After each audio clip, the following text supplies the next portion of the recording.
Dear students, once again you all are most welcome in my Chemistry Teaching Point YouTube channel.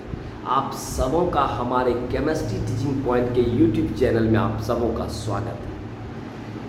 Dear students, आज जिस topic को लेकर मैं आपके बीच आया हूँ बहुत ही इम्पॉर्टेंट तथा कंसेप्चुअल टॉपिक है। क्लियर है? और यह टॉपिक स्पेशली क्लास 11th के स्टूडेंट के लिए बहुत ही लाभदायक है।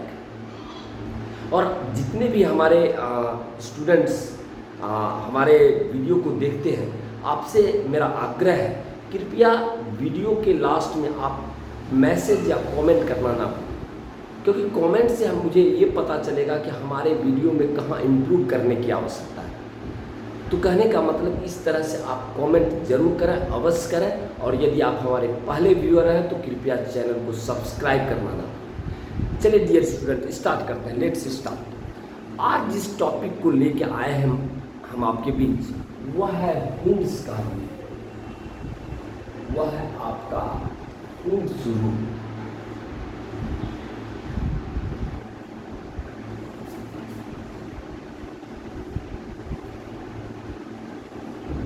वह है आपका हुंड्स रूल, यानी हुंड्स का नियम। तो कहने का मतलब ये हुंड्स का नियम क्या कहा, इसके बारे में जरा फोकस करें। क्लियर? हुंड्स ने ये कहा कि अगर सपोज मान लीजिए इस चीज़ को हम आपको एग्जाम्पल द्वारा समझाने की कोशिश करते हैं, उदाहरण द्वारा समझाने की कोशिश करते हैं। यदि मान लीजिए कार्बन का एटॉमिक नंबर 6 है और आपको पूछ दिया गया कि write down the electronic configuration, carbon का इलेक्ट्रॉनिक विन्यास लिखिए, तो आप लिखिएगा 1s2 2s2 2p। 6 atomic number तो 2 2 4 2 6। क्लियर है? अगर यहाँ देखा जाए तो आपने क्या कहा, s में आपका एक ऑर्बिटल, इस s में भी एक ऑर्बिटल, और यहाँ p में 3 ऑर्बिटल है। क्लियर? आप क्या देख रहे हैं कि 1s में 2 इलेक्ट्रॉन। चलिए 2 इलेक्ट्रॉन दे दिए, एक क्लॉकवाइज और एक एंटी क्लॉकवाइज डायरेक्शन। यहाँ पर भी 2s2 में 2 इलेक्ट्रॉन है, एक क्लॉकवाइज एक एंटी क्लॉकवाइज। उसी तरह यहाँ p में आपका 2 इलेक्ट्रॉन है, एक। हुंड्स ने कहा कि ये आपका गलत है। आपने जो इलेक्ट्रॉन्स का फीलिंग किया, इलेक्ट्रॉन्स को जो ऑर्बिटल में भरा, यह आपका भरने का तरीका गलत है। किसने कहा? हुंड्स ने कहा। सपोज मान लीजिए ऑक्सीजन है, ऑक्सीजन आपका 8 है, ऑक्सीजन 8 है। आपने कहा 1s2 2s2 2p4। क्लियर? अब आपका यहाँ s में एक ऑर्बिटल है, 2 इलेक्ट्रॉन। यहाँ पर भी s में आपका 2 इलेक्ट्रॉन है, और यहाँ p में आपका 3 ऑर्बिटल है, और यहाँ पर आपने 4 इलेक्ट्रॉन। हुंड्स ने कहा कि गलत है। इस तरह से जो आपने इलेक्ट्रॉन्स को भरा ऑर्बिटल में, आपका भरने का प्रक्रिया गलत। तो इसी चीज को हुंड्स ने सुधार किया। हुंड्स ने ये कहा कि किसी भी समान ऊर्जा वाले ऑर्बिटल में इलेक्ट्रॉन्स का युग्मन जोड़ा तभी लगेगा जब आने वाले इलेक्ट्रॉन्स के लिए कोई खाली ऑर्बिटल उपलब्ध नहीं हो। मेरा बात समझ रहे होंगे आप लोग कि किसी भी समान ऊर्जा वाले ऑर्बिटल में इलेक्ट्रॉन्स का पेयरिंग तभी होगा जब कमिंग इलेक्ट्रॉन, आने वाले इलेक्ट्रॉन्स के लिए अगर कोई ऑर्बिटल उपलब्ध नहीं है, तब आप इलेक्ट्रॉन्स का जोड़ा लगा सकते हैं।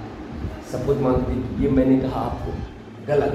गलत इसीलिए कहा क्योंकि यहाँ सपोज मान लीजिए कि यहाँ p में आपका 3 ऑर्बिटल है और इलेक्ट्रॉन अगर 2 है, तो पहले आपका इलेक्ट्रॉन 1 डायरेक्शन में भरेगा।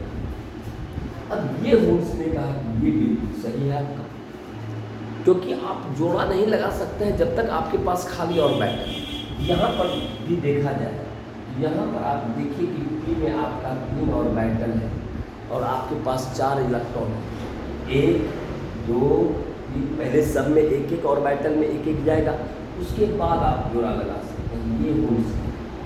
तो कहने का मतलब अकॉर्डिंग टू हुंड्स रूल के अनुसार the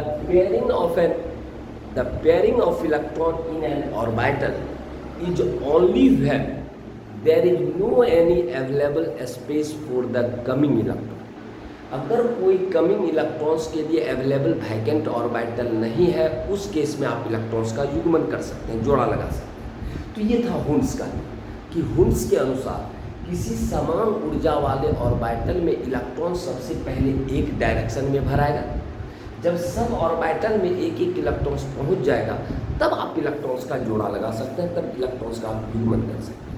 तो कहने का मतलब किसी समान ऊर्जा वाले ऑर्बिटल में इलेक्ट्रॉन्स का युग्मन पेयरिंग तभी होगा जब आने वाले इलेक्ट्रॉन्स के लिए कोई खाली ऑर्बिटल उपलब्ध ना हो।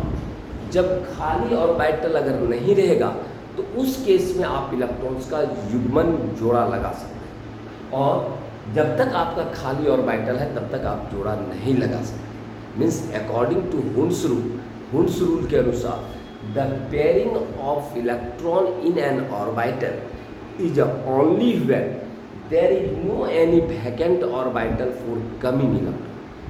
आने वाले इलेक्ट्रॉन्स के लिए अगर आपका जगह खाली नहीं है तो उस केस में आपका इलेक्ट्रॉन्स का पेयरिंग हो सकता है, अन्यथा नहीं होगा। यदि आपका वैकेंट ऑर्बिटल है तो उस केस में आपका इलेक्ट्रॉन्स का युग्मन नहीं होगा।